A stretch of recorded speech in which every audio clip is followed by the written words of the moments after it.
জীৱনত দুখ কষ্ট বা বেয়া দিনবোৰৰ পৰা কেনেকৈ সকাহ পাব পাৰি? জীৱনত দুখ কষ্ট বা বেয়া দিনবোৰৰ পৰা পৰিত্ৰাণ পাবলৈ, জীৱনত সফলতা অৰ্জন কৰিবলৈ কেতিয়াবা দুৰ্গম পথতো খোজ দিবলগীয়া হয়। সফলতাৰ পিছত দৌৰি দৌৰি ভাগৰি যোৱা পৰিলক্ষিত হয়। বহুজন কোনোদিনে সফল হ'বই নোৱাৰে। কিছুমান মানুহে যি কৰে সকলোবোৰ বেয়াই হয়। সেই সময়ত যদি ব্যক্তিবিশেষে নিজক নিয়ন্ত্ৰণত ৰাখিব নোৱাৰে, তেন্তে তেওঁ কোনোদিনেই সেই অৱস্থাৰ পৰা পৰিত্ৰাণ নাপায়। যদি কাৰোবাৰ দিন বেয়া চলি থাকে, সকলোতে তেওঁক হতাশাই আগুৰি ধৰা দেখা যায়। সেয়েহে জীৱনত বেয়া সময়কো স্বীকাৰ কৰি আগবাঢ়ি যোৱা উচিত। জীৱনত ভাল আৰু বেয়া উভয়েই বিৰাজমান। সেয়ে ভালখিনিক ভোগ কৰাৰ উপৰিও বেয়াখিনিকো মানি ল'বলৈ শিকিব লাগে। জীৱনত ভাগি নপৰি আগবাঢ়ি যাব লাগে। যিমান সহজে বেয়া দিনক আঁকোৱালি ল'ব পাৰি, সিমান সোনকালে বেয়া দিনৰ পৰা পৰিত্ৰাণো পাব পাৰি। জীৱনৰ বেয়া দিনবোৰত ইতিবাচক চিন্তা বেছিকৈ কৰিব লাগে।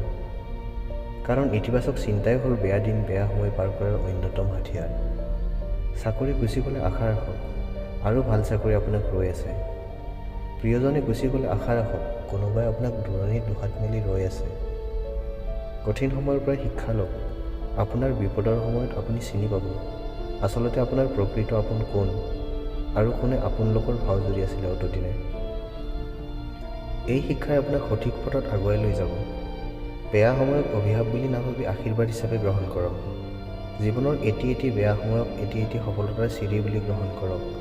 দেখিব খুব সহজেই দুখৰ দিন পাৰ হৈ যাব। বিপদৰ সময়ত নিজৰ যত্ন বেছিকৈ ল'ব লাগে। বিপদৰ পৰা পৰিত্ৰাণ লোৱাৰ দায়িত্ব আপোনাৰ। সেয়েহে এই সময়ত যদি আপুনি নিজৰ শাৰীৰিক আৰু মানসিক স্বাস্থ্যৰ যত্ন নলয়, বিপদ যোৱাৰ আগতেই আপুনি শেষ হৈ থাকিব। গতিকে সঠিক সময়ত খোৱা লোৱা কৰা, সঠিক সময়ত বিশ্ৰাম কৰা, আৰু প্ৰিয় মানুহ পৰিয়ালবৰ্গৰ সৈতে সময় কটোৱা অত্যন্ত প্ৰয়োজন। নিজৰ ভুল ত্ৰুটিখিনি চিন্তা কৰি নতুনকৈ সঠিক পৰিকল্পনা কৰক। বেয়া সময় পাৰ কৰিবলৈ হ'লে আপুনি কি হেৰুৱালে, কিয় হেৰুৱালে, সেইবোৰ চিন্তা কেতিয়াও নকৰিব। ভৱিষ্যত আপুনি কি অৰ্জন কৰাৰ যোগ্যতা ৰাখিছে, তাকেই পৰিকল্পনা কৰক। যিবোৰ হেৰাই গ'ল তাৰ ওপৰত কেতিয়াও অভিযোগ নকৰিব। হেৰাই যোৱাবোৰ কেনেকৈ পুনৰাই উভতাই পাব পাৰি, তাৰেই পৰিকল্পনা কৰক। নিজৰ আৱেগবোৰ ধৰি নাৰাখিব। বিপদৰ সময়ত আৱেগ আৰু শোক ধৰি ৰখা, লুকাই ৰখাৰ প্ৰৱণতা পুৰুষৰ বেছি, যাৰ পৰিণতি ভয়ংকৰ হৈ পৰে। এই আৱেগ আৰু শোক ধৰি ৰাখিলে মানসিক অসুস্থতাৰ পৰা আৰম্ভ কৰি আত্মহত্যা পৰ্যন্ত সংঘটিত হয়। গতিকে এই দুখ আৰু শোক নিয়ন্ত্ৰণ কৰিবলৈ পৰিয়াল আৰু আত্মীয় লোকৰ দিহা পৰামৰ্শ লোৱাৰ দৰকাৰী। আনকি মানসিক ৰোগ বিশেষজ্ঞৰ দ্বাৰাও পৰামৰ্শ গ্ৰহণ কৰা উচিত। এইটো মই নোৱাৰিম, এইটো মোৰ দ্বাৰা নহ'ব বুলি কেতিয়াও পিছুৱাই নাহিব। Be positive. সময় যিমানেই বেয়া নহওক কিয়, এইটো বিশ্বাস ৰাখিব লাগে যে আপোনাৰ সকলো কৰাৰ যোগ্যতা আছে। কিয়নো সময় আপোনাৰ, জীৱন আপোনাৰ, লগতে সমস্যাৰ পৰা পৰিত্ৰাণ পোৱাৰ দায়িত্বও আপোনাৰেই।